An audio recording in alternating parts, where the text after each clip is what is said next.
Hi, this is Dennis with Second Chance Tackle. Today I have a fun reel to work on. This one is a Daiwa Saltiga. It's the 15 size, which means it's the smallest size in there. And a couple of the features and functions you're going to notice right away is a very, very narrow channel for a spool. That narrow spool is there to prevent frame twists. So it's usually meant for jigging or for bottom type drop fishing, but heavier fish where a wider spool may twist in the battle. So how do you make up the line capacity on a small narrow spool? You go wider in terms of the side plate. So this is meant for inshore fishing. Now Penn did something similar to that. Penn made this reel here. This is a big reel, right? This is the Penn 49. Same idea, very narrow frame for trolling, because, well, you'd probably be sharking or using wire line or something like that on. But these crossbars, well, they tended to create frame twist on like the 6.0 reels, which were wider. So Penn made up for the lack of the line capacity by going to the wider side plate. Well, Daiwa did the same thing with this Saltiga, and we're going to show you how to take this reel apart today. We're going to show you how to service it and how to keep this one fishing for a long time to come. This, I think, is a kind of a pandemic era reel. I think it was probably introduced in like 2018, somewhere around there. I could be wrong. And well, we'll show you how to take this apart, how to service it, how it's made, a little bit of an explanation about that. And well, if you have one, you'll learn how to do it yourself. I start by taking the exterior pieces and parts off. That was the retention screw that holds the nut cap from turning. And then if you have a Penn wrench, either this one or the more traditional Penn wrench, this one, that wrench will fit the scalloped cap nut. So just note that and use that if you can to remove that. Well, while I'm taking off the handle and the exterior pieces, I want to encourage you to subscribe to my channel. I cover all types of fishing reels. Today we're doing a saltwater reel. Tomorrow it may be a pond reel, and the next day, well, we might be doing a bass reel. You never know what comes into my shop. And essentially, you're looking over my shoulder on the reels that come in for service. And well, I try to do videos on a lot of them so that I can share with you how to service and repair these and how to keep your reels working again. All right, we're going to remove the star adjuster. There's a little collar washer inside this. That's this. So if you find that that falls out like it just did, you'll know where it comes. When I take my pieces and parts off, they go into a parts tray, and I'm using a little fast food container for that. Take pictures of the reel as you disassemble it. That way it'll help you to have reference points when you go to reinstall and you forget maybe the orientation of that and all. Like this is a good example. This is the little click mechanism here, the noise maker. I get reels in that, well, they flipped it around. They've turned it upside down. The cup side belongs facing out. There's also a little washer here. It's a shim washer or a bearing washer. It's a very small washer. Sometimes you don't even notice that it's in there. So if you find a little washer like that, well, that goes on top of the bearing that's in the case here. Well, that removing the exterior parts gives us 1, 2, 3, 4, 5 screws. You can remove these screws with a flat-bladed screwdriver. So let's do that. And as I take these screws out, I like to put them onto my bench because I want to make sure they're all the same size. I just worked on a reel. I just worked on a Newell reel, and one of the screws from the side plate was different than the others. Well, if that's the case, you want to mark where the screw that's different comes from, and make sure that when you go to reinstall, you put it back in that place. Now on that Newell reel, it's kind of hard to put the wrong screw in the wrong hole, but you know, I've got reels in that folks have started servicing, and they said, well, it was working before I took it apart. I put it back together again, it's not working. And what I found is one of the screws that should have been a short screw was a long screw. The long screw went inside the case and was jamming against the gear, And well, that was why the manufacturer decided to put a short screw there so the gear would have the clearance. And well, I got the opportunity to solve that puzzle, if you will. All right, this is the last screw. It's number 5. The first 4 are all the same size. And so is the 5th. Once that last screw comes out, I'll find an appropriate corner in my parts tray, put those in. And this is the next time you want to take a picture, because that side plate screw is going to come up. You can see that it's already separated. And it's going to separate because there's 2 springs in there that are yoke springs pushing up on it. And you want to make sure that you capture the image of this as you take it off, just in case you forget. All right, let's pull this up and off. And those are the screws that or springs I was referring to. With that off, this bearing may or may not come out. If it doesn't, don't worry about it. You can always push those out from behind. There's a sleeve here for the anti-reverse. There's a couple of tension washers underneath.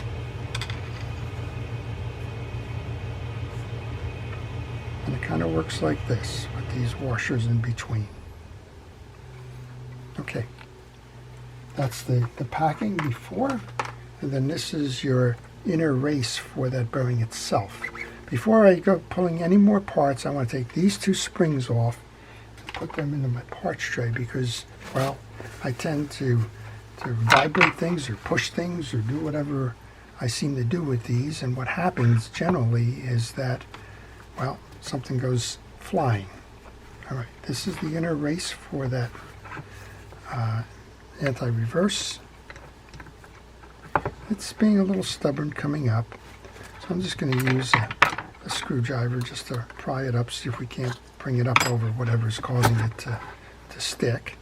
And then you want to notice on this one, these are flat sides, and well, the washer that they're using typically would say that that inner race should be pronged because a prong would fit in each side, but that's not the case here.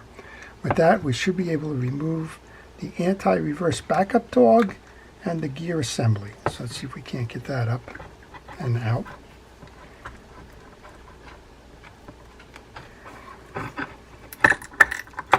That's your gear assembly.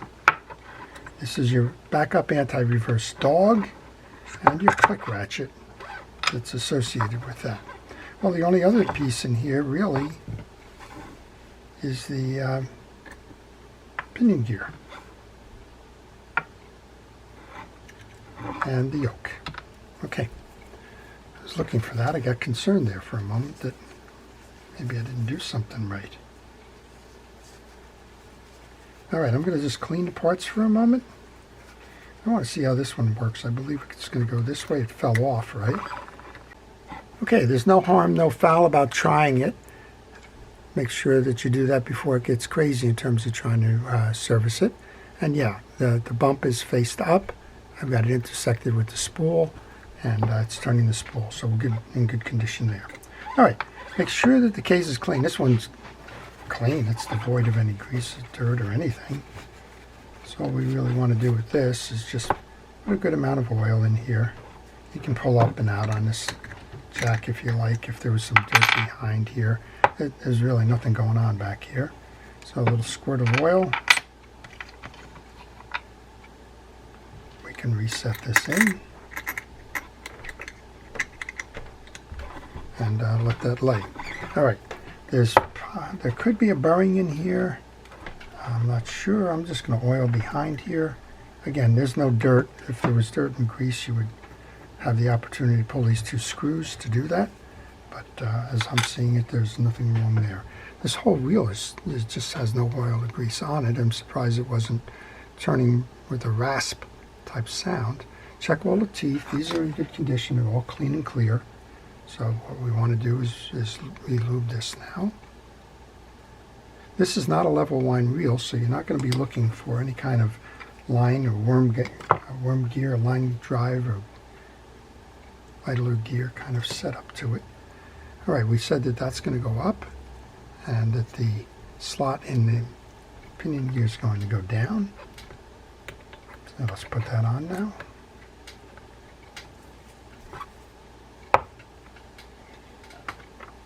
And then if you find these little washers, they go on through the post.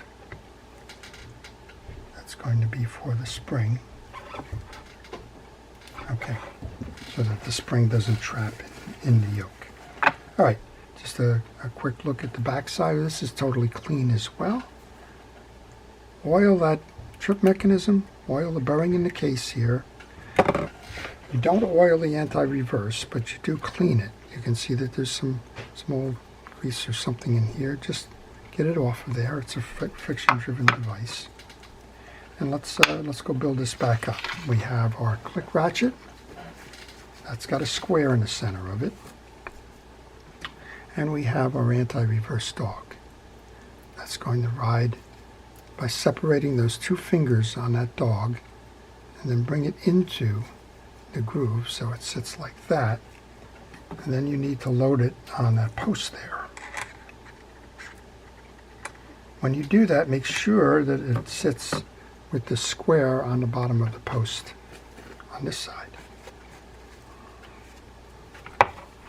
Next up then is a little washer that's holding that all together. That sits between your main gear and your click ratchet. And then let's go in for those drag washers, see what we have in here. It's got a lot of max drag in this one for a small wheel, and as I mentioned, what you're really doing here with these little washers is you're creating the opportunity to land big fish with a narrow framed wheel. Okay, these appear to be Carbon Tex.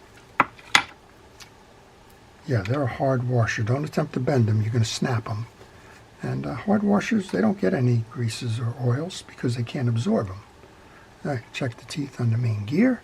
Again, just like the other one, this is totally devoid of grease. So I'm kind of wondering where all the grease went. Well, usually you see telltale signs of it. Greases and oils will evaporate and kind of just go away, but you usually see some kind of a varnishing or a deposit on the side of the case or something. In this one, we're not seeing any of that. We have a washer inside there. Bring that in. Then we have I believe it's a 5 and 5. We know that's the top washer.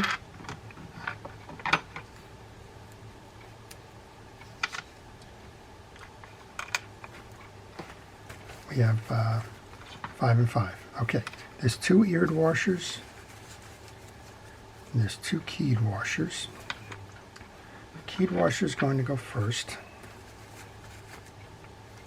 Make sure you clean those off. If there's any debris on there that's rough, that debris will become abrasive. First of your metal keyed washer goes next, and we're alternating the drag washer with the metal washers. Make sure that they seat nice and evenly in those sides. Hard washer, keyed washer again, that's the rectangular center without the studs. So one of these, the keyed washer, is going to be holding the post. The other one, the eared washer with the groove, is going to be holding the main gear. And as you tighten down on these, they clamp down on both positions.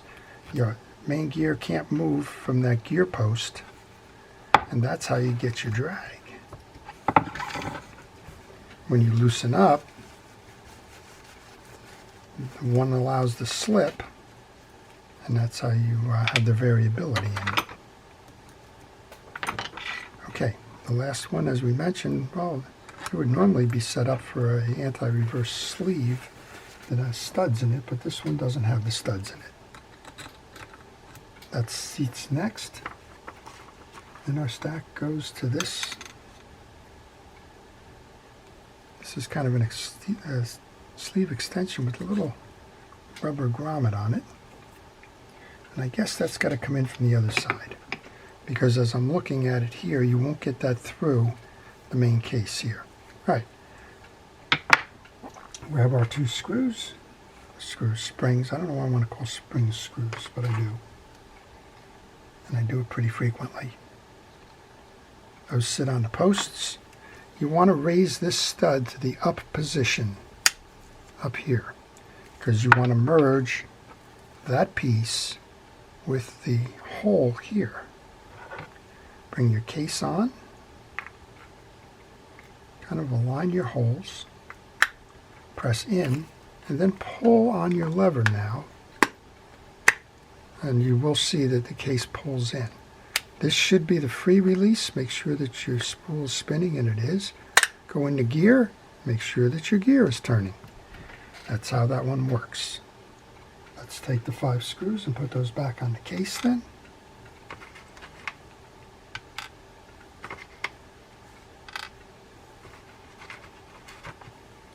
And again, these are flat-bladed screws. If you have a question on this reel or any reel, I would encourage you to ask that question in the comments section. The comments don't need to pertain to this particular reel. Maybe you're working on another Daiwa reel and you were just kind of searching videos to see, maybe you're working on a Saltist, say, and you're trying to find one. You can't, but you got your reel open and you have a question, then leave it in here. I try to answer all the questions in the morning to the best of my ability, and if I can help you, I'll give your reel a second chance. That's kind of what this is all about. So I would encourage you to leave those questions. One of the harder ways to get a question answered is to leave a voice message on the phone that's on the business card on the back. I don't have an opportunity to answer that phone when I'm working on reels and doing videos and out and about, so I have a delayed response time on those, if you will. Okay, there's one more screw. We noticed that they're all the same size, so that's not mattering much in terms of which goes back in which hole. Just make sure they're all in and all tight. Boat vibration will shake screws free. Alright, that's the 5th. They're all tight, they're all set there. Now we have the extension of that sleeve. And it has a little waterproof piece. Goes there. Then there are 2 curved washers. They're tension washers. They have a belly in them. Don't flatten it up. They're intentionally curved like that. One goes up. The next one I put down.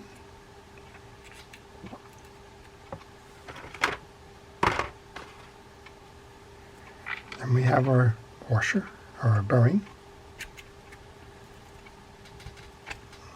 And I'm going to place oil on the bearing. I could have oiled that earlier. We'll oil it right now. This is a shielded bearing, so the oil will seep in. Next up then is that bearing washer. And we have our noise maker, which is facing up. You remember those, of course you do. And we can put our star adjuster on. And when you're putting your star adjuster on, you want to make sure that when you're coming down here that you've got that noise maker locking inside. Sometimes that will trap. And if it traps, you're just going to bend it out of position. You're not going to have a noise maker and you're not going to have a drag. So make sure that you do get that seated properly. That's the inner part for your handle. Handle goes next. If you're working on a reel for somebody else, then you want to make sure that you remember which hole they were using if you have multiple options on those holes. Nut cap is next. Tighten that up. Tighten it up by hand. That way you can make sure that you're not cross-stripping it. And then align that scallop to the hole for that retention screw, because you won't get that retention screw in if they're not aligned.